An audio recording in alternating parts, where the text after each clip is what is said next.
உங்களுக்கு இப்படி ஒரு ப்ளஃபியான பூரி செய்கிறதுக்கு ஆசையா? வாங்க எஸ்ஆர் சமையல்ல போய் பார்க்கலாம். ஒரு அகலமான பேசன் எடுத்துக்கோங்க. ஒரு 1/2 கிலோ மாவு நான் இன்றைக்கி போட்டிருக்கேன். உங்களுக்கு எவ்வளோ தேவையோ அவ்வளோ மாவு போட்டுங்க. 1/2 கிலோ மாவுக்கு 1 ஸ்பூன் உப்பு, 1 ஸ்பூன் சர்க்கரை போட்டு ட்ரையாக இருக்கும்போதே அதை நல்லா மிக்ஸ் பண்ணி விட்டுட்டு, அதுக்கப்புறம் தண்ணி ஒரு சொம்பு தண்ணி எடுத்து கை பொறுக்கிற அளவுக்கு சூடு பண்ணி அதை ஊற்றி தான் நம்ம பிணைய போகிறோம்.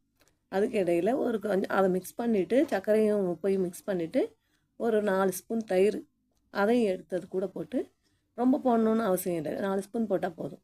அதையும் கூட சேர்த்து மிக்ஸ் பண்ணி ஹாட் வாட்டர் வச்சுருக்கோம்ல, அந்த ஹாட் வாட்டரை ஊற்றி நம்ம இப்போ பிணைய போகிறோம். கொஞ்சம் கொஞ்சமாக தண்ணி ஊற்றி பிணையணும். அப்படியே ஃபுல்லாக ஊற்றிட்டிங்கன்னா மாவு தண்ணியாக போயிடும். அப்புறம் தோசை தான் ஊற்ற முடியும், பூரி வராது.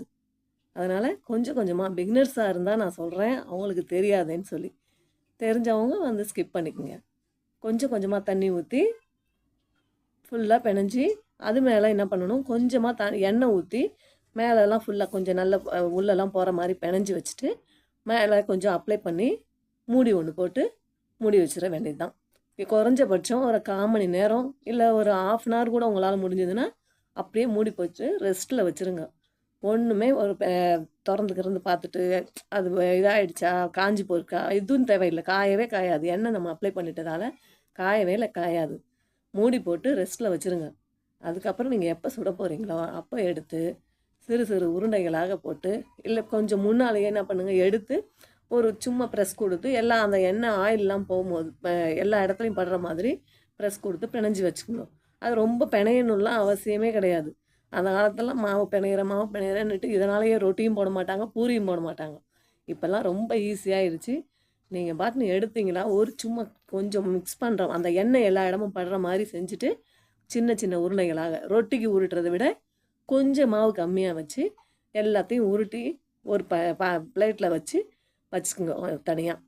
இப்போ மாவு உருட்டும் போது மாவு போட்டு உருட்டினீங்கன்னா நம்ம பூரிக்கு ஊற்றுற எண்ணெய் வீணாக போயிடும், கருப்பாக போய் இந்த கடைங்கள்லாம் இருக்குது பாருங்க, அந்த மாதிரி ஆகிடும். அதனால் மாவு போட்டு ஊட்டக்கூடாது. கொஞ்சமாக ஆயில் சேர்த்து, ரொம்பலாம் செலவாகாது, ஒரு ட்ராப் தான் ஆகும். கொஞ்சமாக ஆயில் சேர்த்து பூரி மேலே தடவி அதை வச்சு உருட்டினீங்கன்னா, அந்த ஆயில் நம்ம எவ்வளோ எண்ணெய் ஊற்றினாலும் எந்த மாதிரி வெள்ளை வெள்ளைன்னு ஊற்றுறோமோ அதே மாதிரி வெள்ளையாகவே லாஸ்ட்டு பூரி சுடுற வரையும் இருக்கும். அப்போ அந்த எண்ணெயை எடுத்து நம்ம யூஸ் பண்ணுறதுக்கு ஈஸியாக இருக்கும், தூக்கி ஊற்றணுன்னு அவசியம் இல்லை. இதே மாதிரியே உங்களுக்கு எவ்வளோ தேவையோ அவ்வளோ உருட்டி எடுத்து வச்சுக்கோங்க. ஒரு பாத்திரத்தில் எண்ணெயை ஊற்றி காய வச்சுட்டு இப்போ இதை போட்டு எடுக்க வேண்டியது தான். இப்போ உருட்டும் போது ரொம்ப ஷேப் வேணும்னு சொல்லிவிட்டு நீங்கள் வர அச்சிலாம் வச்சு உருட்டினீங்கன்னு வைங்க, அந்த அச்சு வச்சு உருட்டுறும் போது ஓரத்தில் இருக்க மாவெல்லாம் எடுத்து பார்த்தீங்கன்னா ஹார்டாகிடும். அந்த மாதிரி ஹார்டாகிற மாதிரி அந்த மாதிரி ரவுண்ட் ஷேப் வேணும்னு சொல்லி உருட்டாதீங்க. முடிஞ்ச வரையும் கையிலையே உருட்ட பாருங்கள். அப்போ தான் அந்த மீதி இருக்க மாவு வேஸ்ட்டாக போகாமல் அதையும் நம்ம சாஃப்டாகவே எடுத்து சமைச்சு சாப்பிட முடியும். இது பாருங்கள், பூரி எண்ணெயில் போட்டுட்டேன், ப்ளஃபியாக வருதா பூரி.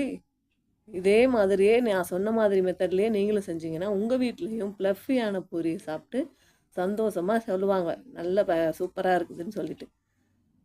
ஆனால் கொஞ்சம் கோல்டன் ப்ரௌனாக வந்தால் தான் நீங்கள் வச்ச கொஞ்சம் நேரம் கழித்து ஆறினவுன்னையும் கூட அந்த ப்ளஃபியாகவே இருக்கும். இல்லைன்னா ஒரு அமுங்கி போயிட்டு ரொட்டி மாதிரி ஆகிடும். ரொட்டி மாதிரி இருந்ததுன்னா பூரி உடைய வாசனை வருமே தவிர ரொட்டி மாதிரியே தான் இருக்கும் அது சாப்பிடும்போது. இப்படி இருந்ததுனா தான் பசங்கள்லாம் விரும்பி சாப்பிடுவாங்க. நீங்களும் இதே மாதிரியே செஞ்சு பாருங்கள். இனிமேல் பூரி செய்கிறதுக்கு உங்களுக்கு மாய்ச்சலே வராது. இந்த மாதிரி ஐடியாவை நீங்கள் ஃபாலோ பண்ணிங்கன்னா எப்போவுமே பூரி செய்கிறதுக்கு ஈஸியாக இருக்குதுன்னு சொல்லி டக்குன்னு செய்து தான். இதுவும் எல்லாம் உப்புமா, தோசை மாதிரி ஈஸி தான் அப்படின்னு நினச்சி எப்போவுமே செய்வீங்க.